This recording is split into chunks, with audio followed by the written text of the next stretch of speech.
Silang ka sa mundong ito, laking tuwa ng magulang mo, at ang kamay nila ang iyong ilaw.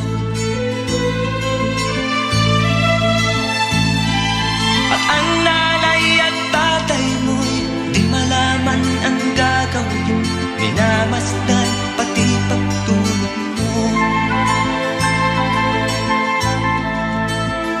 At sa gabing napupuyat ang iyong nanay sa pagtimpla ng gatas mo.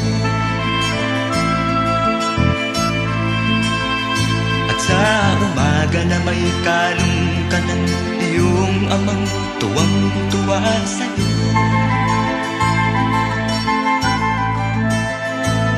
Ngayon nga ay malaki ka na, ang